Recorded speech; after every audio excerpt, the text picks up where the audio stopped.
They say every day is for the thief, one day for the owner of the house. But ICPC, the Anti-Corruption Commission, has reversed the role. It is now every day for the owner of the house. If you're involved in bribery, over-invoicing, or any shady deal, the day of reckoning has come. ICPC, the Anti-Corruption Commission, is watching you. If you're reported for any corrupt practice, you'll be investigated, prosecuted, and punished. Corruption is harmful to our nation. Join the campaign against it by reporting any corrupt practice to ICPC, the Anti-Corruption Commission. Let we join hands with ICPC, make them better. Let's make Nigeria great again. ICPC, they want to. Come on, hand for corruption. Break the chain of corruption now. Don't give, don't take. This message is brought to you by ICPC, the Anti-Corruption Commission. Some Nigerians have adduced that our culture is one of the factors responsible for the prevalence of corruption in the country.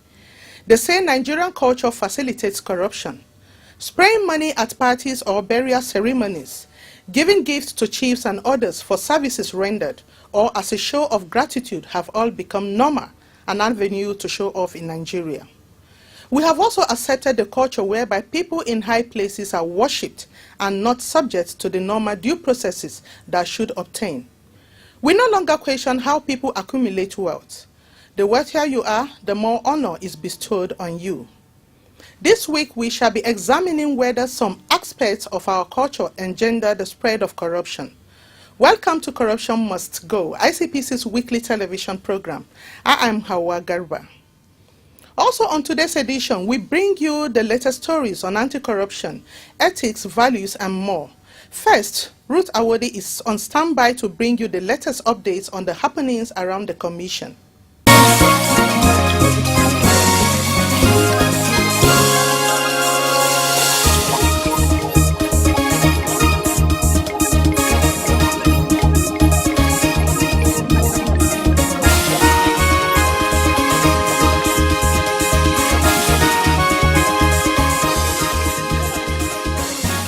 Welcome to this segment.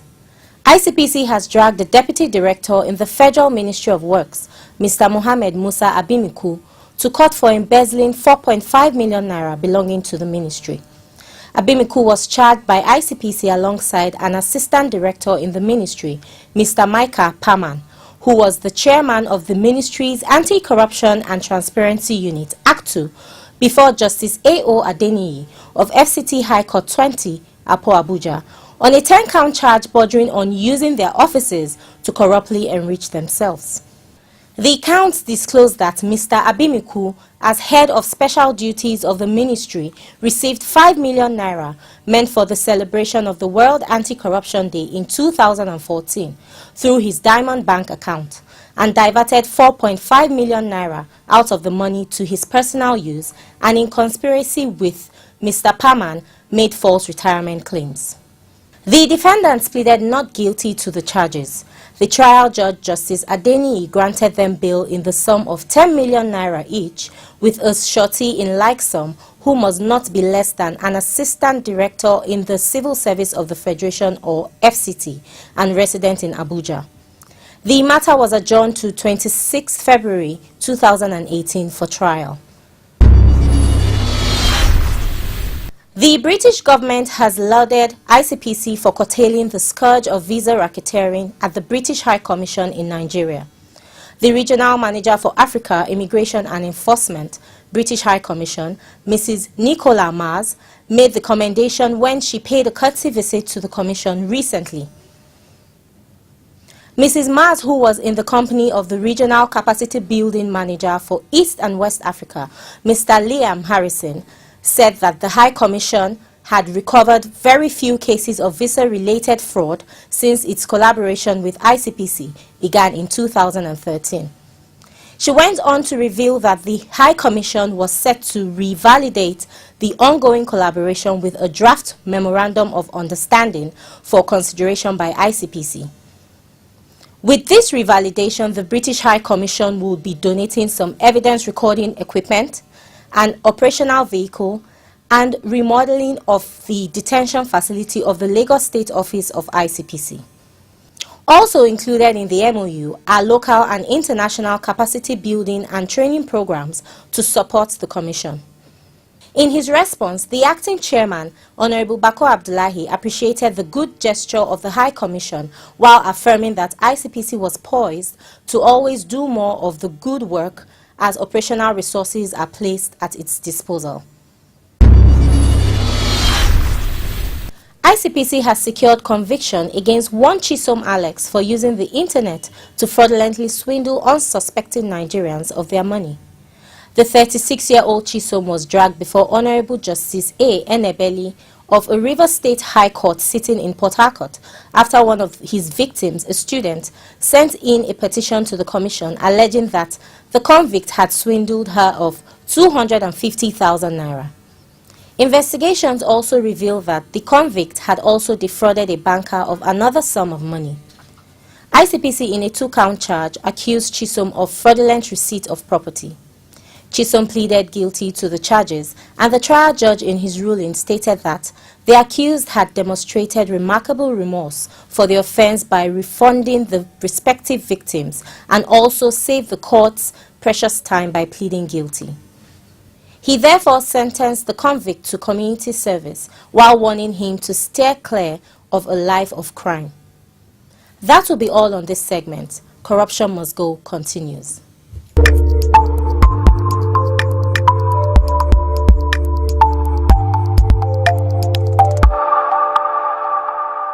Corruption not in my country.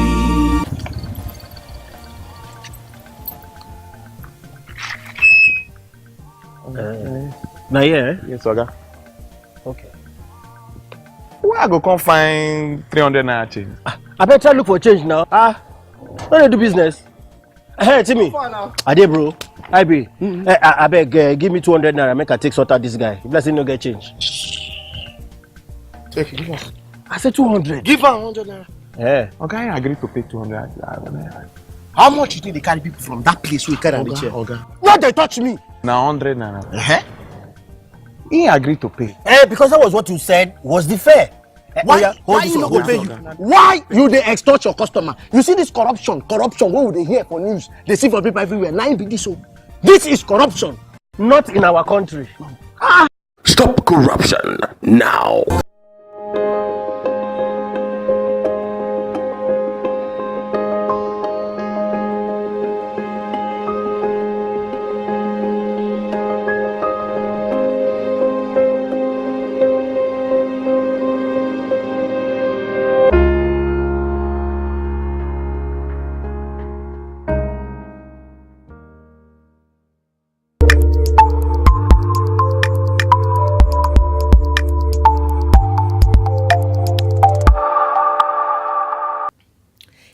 Are just tuning in, this is Corruption Must Go. Today, we will be examining the cultural dimension to the issue of corruption in Nigeria. Situating the need for value reorientation, we will also look at how our culture has contributed to the menace of corruption and how it can be used for its extermination. So, what is culture? Merriam-Webster Dictionary defines culture as the characteristic features of everyday existence, such as a way of life shared by people in a place or time. Oxford Advanced Learners Dictionary says it means the customs and beliefs or way of life of a particular country or group. Almost all the ethnic groups in Nigeria share some similar beliefs and practices. For instance, public display of wealth in social occasions and in our neighborhood is common and attracts attention. Let's meet an expert on this field to speak more on the issue.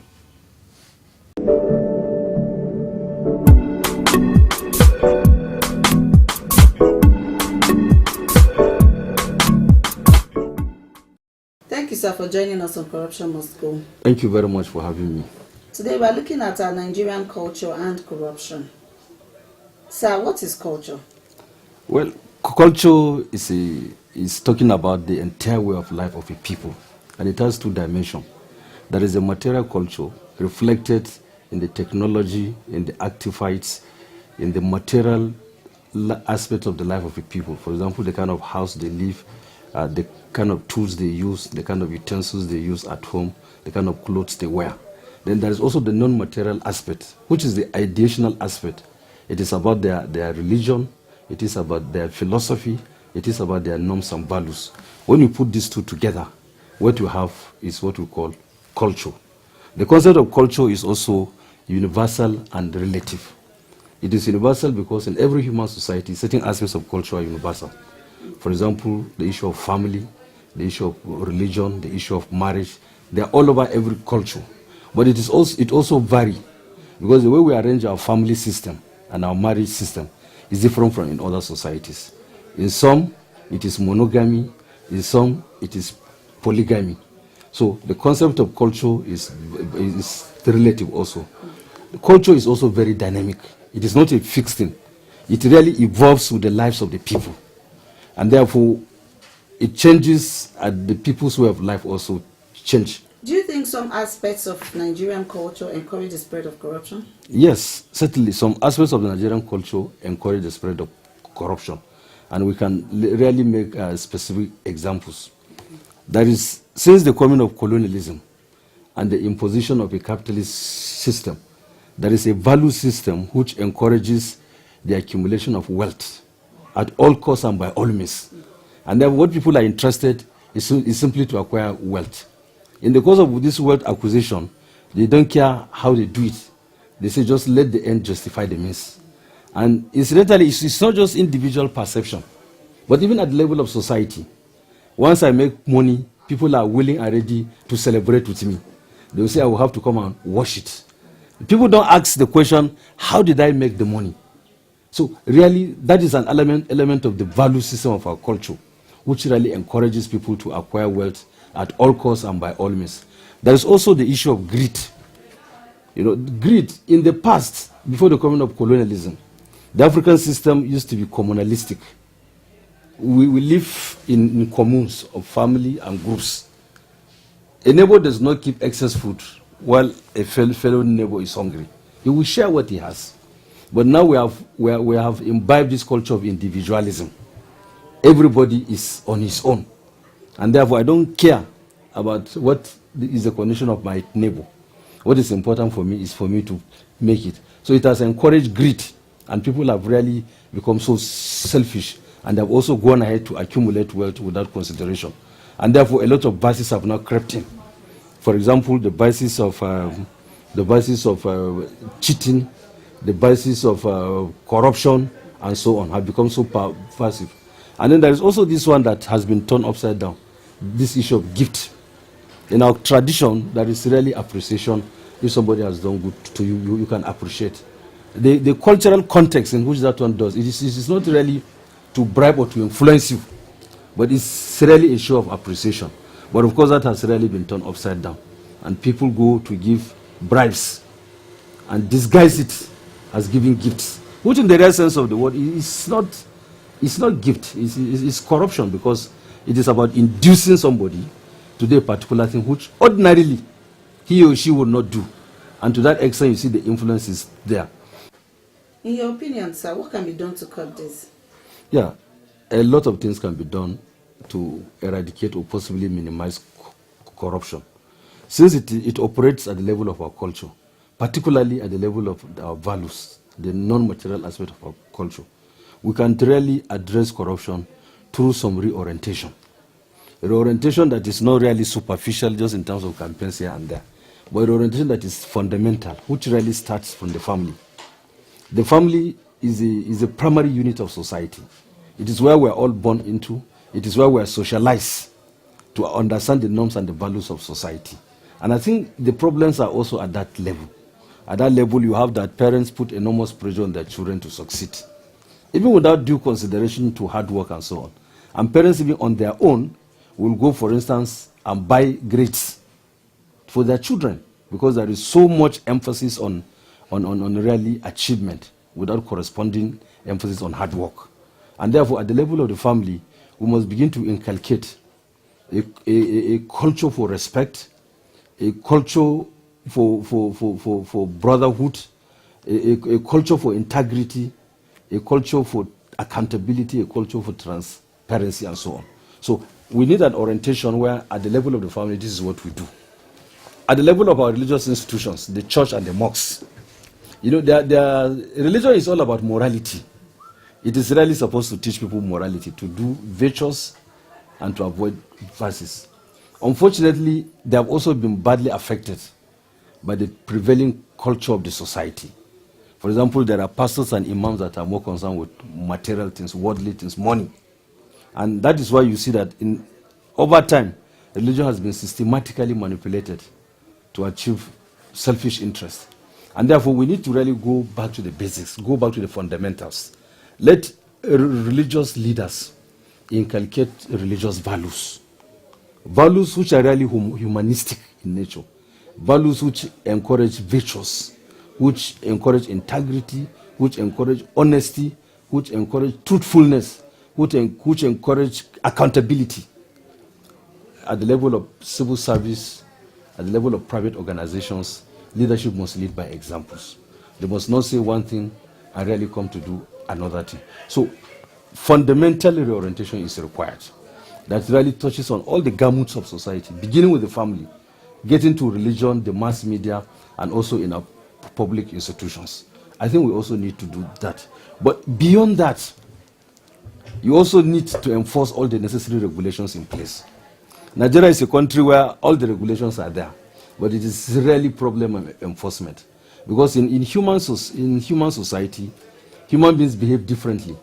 There are those that are regulated by the norms and the values. But whatever you do, there will be deviants. And that is why the law has to be enforced, so that it serves as deterrence. And enforcing the law should not make it selective. It should be really, justice is blind. It should be anybody who is caught is really treated, and the law is respected to the latter.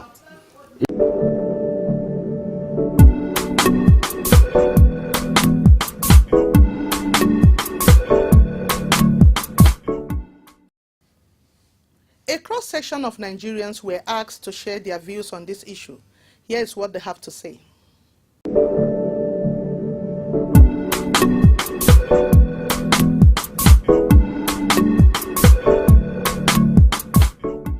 Which aspect of Nigerian culture do you think encourages corruption? Our culture of respect.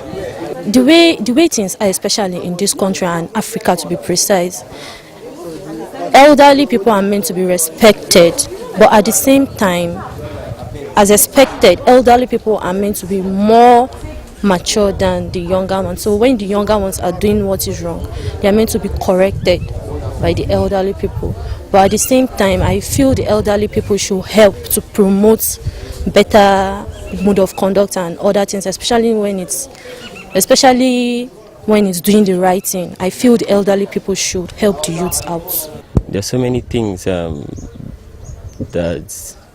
it's happening right now in our diverse cultures that is actually corrupt practices, and we are praying and fighting for God to touch the hearts of those perpetrators of this act to actually come out of it. I saw on news a few days back that a man wears a masquerade vest which represents somebody's culture and goes out to steal and using forms of armed robbery and all that stuff.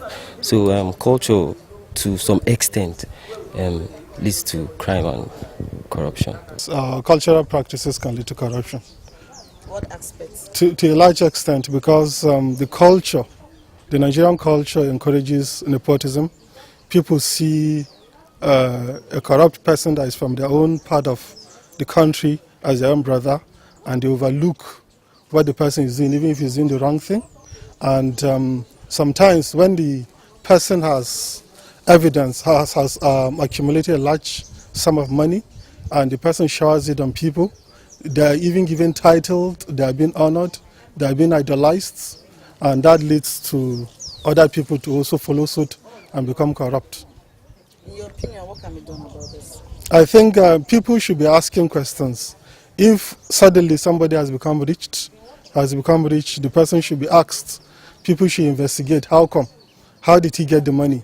If the source of money is clean, is kosher, as they said, is an honest money that the person made, then the person should be appreciated and should be idolized and should be used as an example for people to follow. The person should be honored.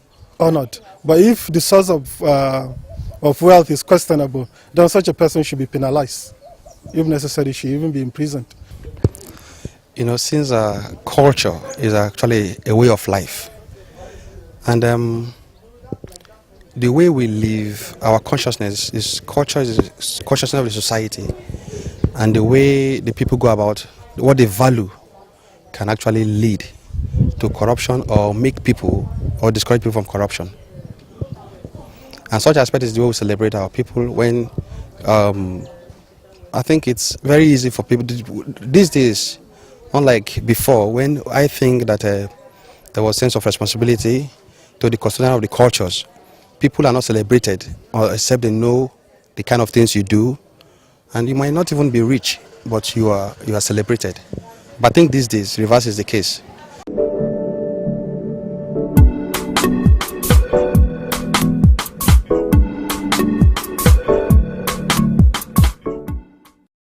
While Nigerian culture abhors corruption, unfortunately we have various instances where culture has been invoked to support corrupt practices. A lawyer from our prosecution department is standing by to further educate us on the position of ICPC law on the topic.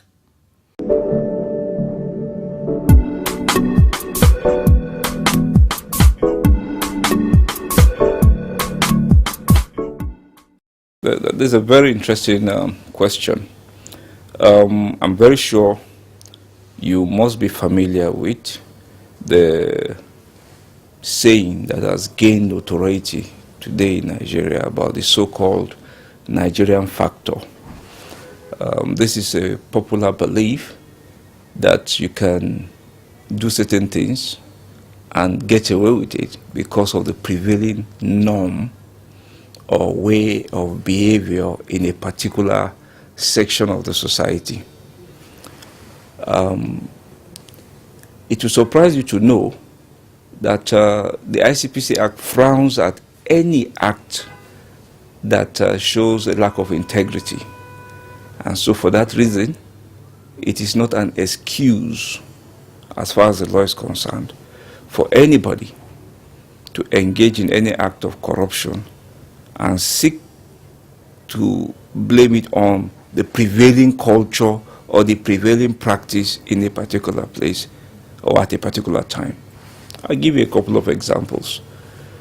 We have observed very, very sadly that certain government agencies at the end of the year or during festive occasions, they buy and distribute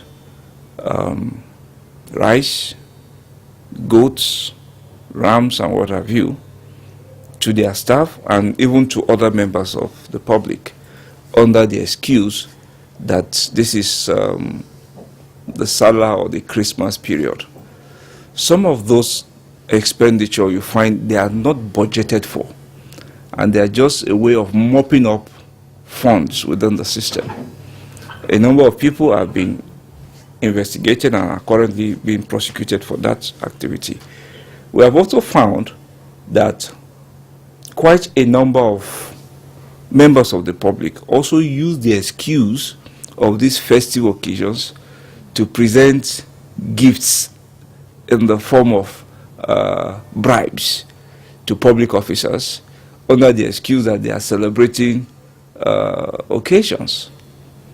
The ICPC Act under Section 60 expressly forbids such gifts, and it provides that it shall not be an excuse, it shall not be any evidence of such a practice shall not be admissible as a defense in court when you are being tried for any act of corruption. So I'm hoping that our people will be better educated, will be better informed, and stick always towards acts of integrity. Thank you very much, sir. You're welcome.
We must begin to take a deep look at our cultural practices in order to deal with the modern-day challenges they pose to efforts of the government and anti-corruption agencies in the fight against corruption.